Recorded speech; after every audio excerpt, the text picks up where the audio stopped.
પ્રસંગે પધારેલા ગ્રામજનો, ગુરુજીઓ, વડીલો તથા મારા વાલા બાળ મિત્રો, આપ સૌને મારા નમસ્કાર. મારું નામ ગોલ મિત્તલ નરેન્દ્રભાઈ છે. હું ધોરણ 7 માં અભ્યાસ કરું છું. આજે હું તમને ગરવી ગુજરાત વિશે કાવ્ય કહીશ. તે શાંતિથી સાંભળવા મારી નમ્ર વિનંતી. ભાઈ ગુજરાતની ન થાય વાત, ભાઈ ગુજરાતની ન થાય વાત. આખી દુનિયા એક બાજુ ને એક બાજુ ગુજરાત, તોય ગુજરાતની ન થાય વાત, ભાઈ ગુજરાતની ન થાય વાત. આખી દુનિયામાં જેટલી કેરી ખવાય છે તેટલી તો અહીંયા ફ્રીઝરમાં મુકાય છે, અને આખી દુનિયામાં જેટલા ચોખા ખવાય છે એનાથી તો વધારે બાળકો અહીંયા સેવ મમરા ખાઈ જાય છે. આખી દુનિયા ગ્લોબલ વોર્મિંગના રોદડા રડે છે, અને એ જ તડકામાં સૂકવીને ગુજરાતનો આપણી વેફર પાપડને છૂંદો ભરે છે.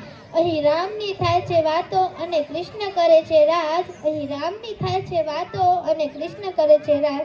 ભાઈ ગુજરાતની ન થાય વાત, ભાઈ ગુજરાતની ન થાય વાત. અહીં પટેલની ખેતી, ગઢવીનો કંઠ, વાણિયાનો વેપાર ને ઠાકરનો ઠાઠ. આખી દુનિયા આજે ક્રેડિટ આપતા ડરે છે, અને અહીં નરસૈયાની હુંડી પર કાનુડો સાક્ષી ભરે છે. ગુજરાતી હોવું એટલે શું? ગુજરાતી એટલે હરતો ફરતો, મોજ કરતો, પોતાની શરતે જીવતો, શૂન્યમાંથી સર્જન કરતો, અને કહેવો તો માતો દેવું કરીને ઘી પીતો. અમને નથી કોઈની બીક, અહીંયા તો ઠાકર કરે એ જ ઠીક.